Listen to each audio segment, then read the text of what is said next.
روزے فرض کیے. روزے کی فرضیت قرآن سے بھی ثابت ہے، کتب علیکم الصیام کما کتب علی الذین من قبلکم. حدیث سے بھی ثابت ہے کہ دین اسلام کے 5 بنیادی ارکان جس حدیث میں ذکر ہے اس میں ایک رمضان المبارک کے روزوں کا ذکر بھی ہے، اور اجماع اور قیاس سے بھی ثابت ہے. اب روزے کی فرضیت کے لیے شرائط 3 قسم پر شرائط ہیں، یہ یاد کرنے. ایک کو کہتے ہیں شرائط الوجوب. کیا کہتے ہیں؟ شرائط الوجوب. نمبر 2 شرائط الادا. نمبر 2 شرائط الادا. اور نمبر 3 شرائط صحت الادا.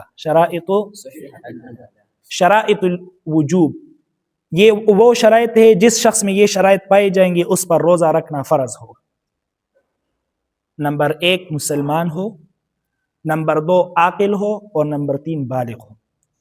جس شخص میں یہ 3 شرائط پائے جائے، مسلمان ہونا، کافر نہ ہو، عاقل ہونا، پاگل اور مجنون نہ ہو، اور بالغ ہونا، نابالغ بچہ نہ ہو، جب یہ 3 شرائط کسی شخص میں پائے جائیں گے تو اس پر روزہ فرض ہوگا.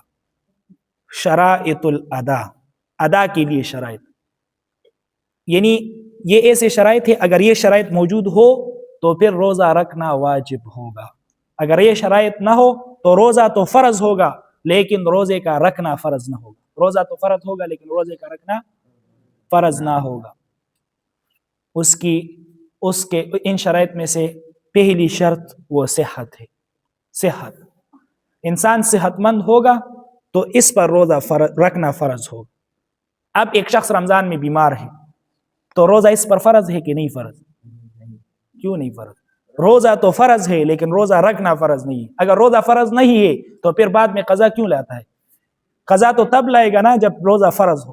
تو فرض تو پہلے سے تھا لیکن روزہ رکھنا اس پر فرض نہیں ہے. یہ بیمار ہے، اس کو شریعت نے اجازت دی ہے. اب تجھ میں یہ شرط موجود نہیں ہے، تو روزہ نہ رکھ لیکن بعد میں تو نے قضا کرنی.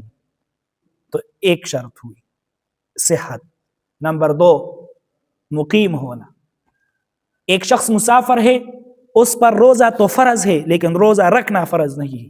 حالت سفر میں اس نے روزہ نہ رکھا تو اس کو اجازت ہے نہ رکھ، بعد میں قضا لائے گا. قضا کیوں لائے گا؟ کیونکہ نفس وجوب تو تھا لیکن شرائط الادا وہ موجود نہیں تھی.